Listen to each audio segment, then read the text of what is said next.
So I was talking to a coaching client the other day.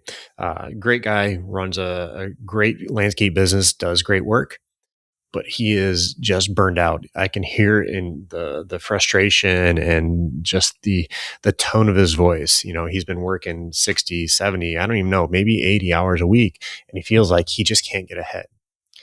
So one of the questions I always ask, especially when it's our first coaching call is, walk me through what is a typical day for you. And he says, he is the first one there. He's there early. And I says, kind of getting understanding what's going on. So he tells me when he's there early, he loads a truck and, he's getting the truck all prepared. And he tells me this with really total pride in his voice. And I think he was expecting me to say, great job, you're a hard worker and, that's awesome. But in my head, I'm thinking, this is part of the problem. This is exactly why you're stuck. And this is one of the things I started telling him. If you are the owner of the business and you are the one loading the truck, you're the one loading the equipment, the spin trimmers, the mowers, whatever, early, you're doing it wrong. You are doing a $20 an hour job when you should be doing the $200 jobs, right? And today we are going to be talking about the morning rollout and why, in my opinion, why it's the biggest profit leak in businesses, especially landscape business and lawn care businesses. And we're going to talk about how to build a system so your crew leaders can get to the trucks out of the shop that much faster without you, as the owner, having to lift a finger. So make sure you stick around. All right, welcome back to the $1 Million Landscaper Podcast. I'm Scott Molchan. This is the show where we talk about not necessarily how to do the mowing, how to do the landscaping. We talk about how to run a landscape business that actually makes you more money and helps you get your life back. And if you haven't already, please hit the subscribe button so you don't miss another episode. All right, so let's dive in. Let's talk about this morning rollout procedure. Now, the first 30 to 60 minutes of the day honestly will dictate how profitable your day is going to be. Think about this. What does a typical, I know every day can be different, but what does a typical day look like for a lot of landscape companies? Typically, it's the guys start rolling in, whether it's 6:30, 7 o'clock, whatever. Half of them are probably still asleep. They're standing around drinking their energy drinks, maybe some coffee. And someone realizes, they're out of spin trimmer line. They realize we don't have any gas, so they start trying to plan. Okay, now I got to go to the gas station. They start trying to find some trimmer line. They're just kind of poking around. The crew leader doesn't really know what's going on, so he's trying to track down the owner, you as the owner, and figure out what are they going to be doing for the day. What do they need? And by the time the trucks actually start to leave the yard, it's a half hour, 45 minutes, maybe an hour later.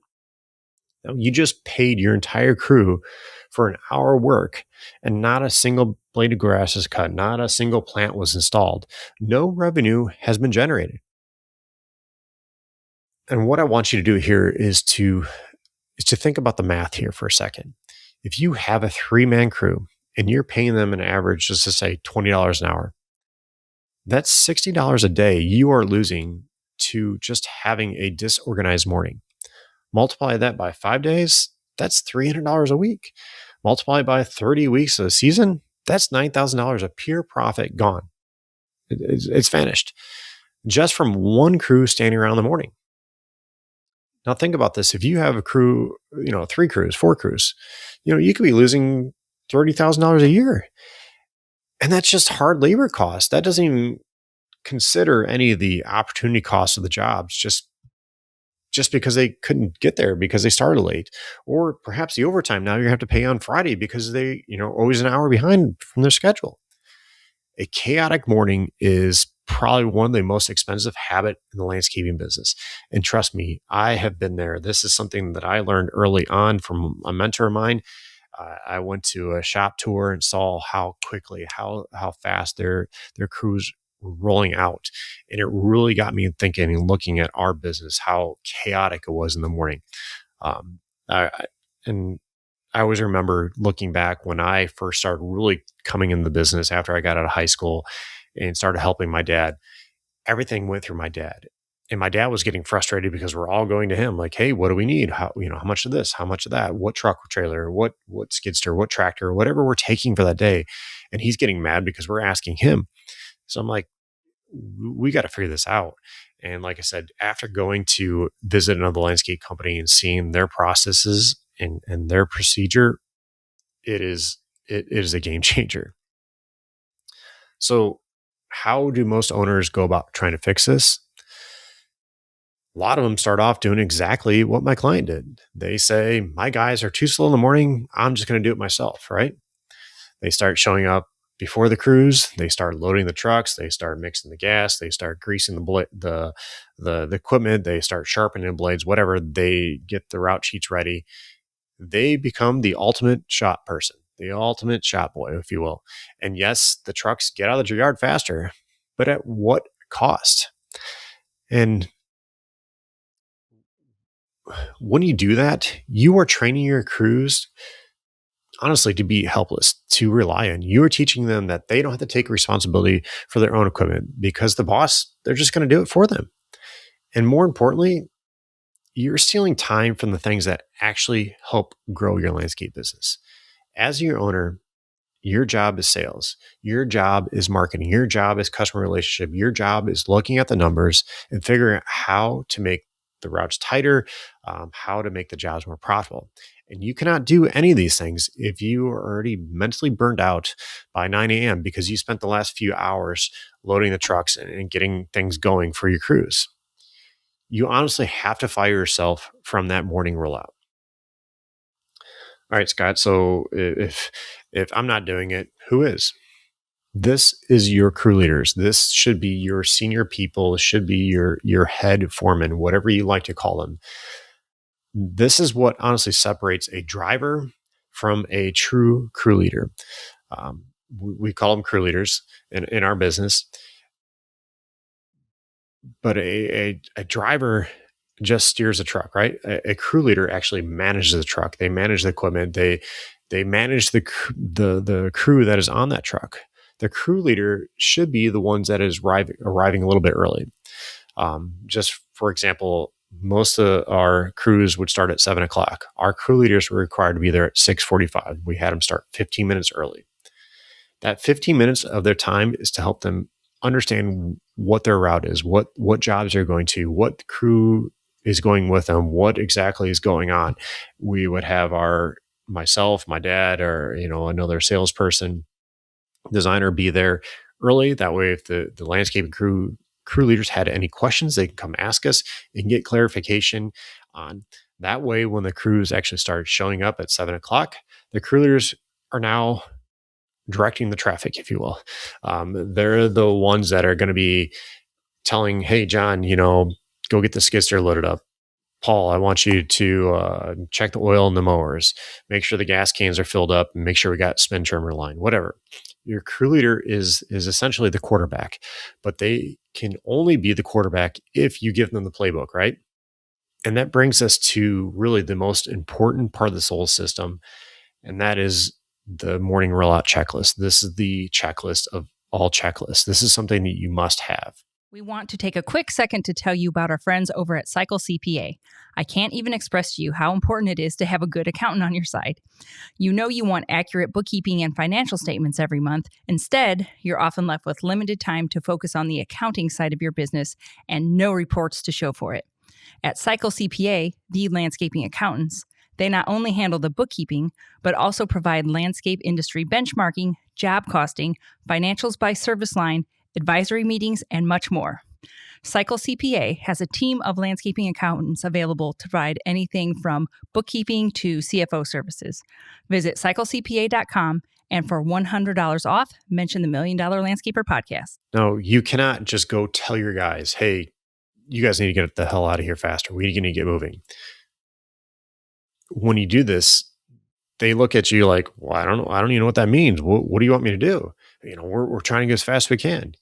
What you have to give them is this system. You need this morning checklist, and it needs to be laminated and attached to the clipboard or hanging up in the trailers, wherever. So what goes on this checklist? Pretty much everything. Do not assume anything is common sense, right? Fluids, check the oils and the equipment, make sure the gas cans are fully filled up, make sure hydraulics filled up, hydraulic oil is topped off, everything's greased. Supplies, do we have enough spin trimmer line, do we have trash bags, do we have the mulch, do we have all the plants, the right fertilizer, whatever it is. And the safety side of things is the trailer hooked up properly, the straps tightened down, water cooler ready to go, trailer brakes lights working. From the admin side of thing, do you have the route sheet, do you have the contract, whatever they are supposed to do they have the paperwork, do they have the drawing, whatever it is it on tablet, are the tablets charged up ready to go? All these things need to be on this checklist. And the crew leader does not sign off on this checklist until he or she has physically laid eyes on every single one of these items that are on the checklist. And here's really a general rule. The truck does not leave the yard until the checklist is signed. And when you start to implement this, it is going to feel weird. Your crew is going to complain. They are going to say, this is taking too long. We got out of the shop faster. By weeks 2 and 3, it's going to start becoming muscle memory. This is when they start, especially 3 or 4, this is like just how things are done around here. And they know exactly what they're supposed to do the minute they clock in. And suddenly your crews, your trucks are rolling out of the shop 15, 20 minutes, even 30 minutes faster because they have a process, they have a system. Like for our crews, I can tell you our maintenance side of our business, the crew leaders would show up early. The crews would start, some guys would start changing or checking oil. Some would start sharpening blades or changing the blades, whatever. And, somebody start loading up stuff, loading the gas cans, hopping off the gas cans, get everything loaded up. This is when you start seeing things, like it's an awesome sight to see when things start clicking and things start moving and you start rolling out. Like I said, I recall going back to when I went to my mentor and went to like the field trip, we got to see a crew roll out. That was an amazing sight. And when it starts happening in your own business, it is an awesome feeling. Like, man, this is what it's supposed to be like. Now, I'm going to let you in a little secret though on this. A quick morning rollout doesn't actually start in the morning. It actually starts the night before, the evening before. And if your crew, your guys are pulling back at the shop at 5 p.m., dropping the trailer, clocking out and running to the cars and heading out, your next morning is probably going to be ruined. You have to put in a day checklist as well. And when the truck gets back to the shop, the day is not over. The day is over when the truck is really prepped for tomorrow. That means getting all the trash out from the day, cleaning out the truck, blowing out the truck. I don't care if you take a blower and blow out the truck. The gas cans are put where they need to be so they know they get filled up in the morning. The mowers are pulled off and put in the shop and, prepped for that way they can change blades in the morning. If anything's broken, they get red tagged and written on there what is broken. That way the mechanic or yourself, whoever's fixing it, knows what to fix.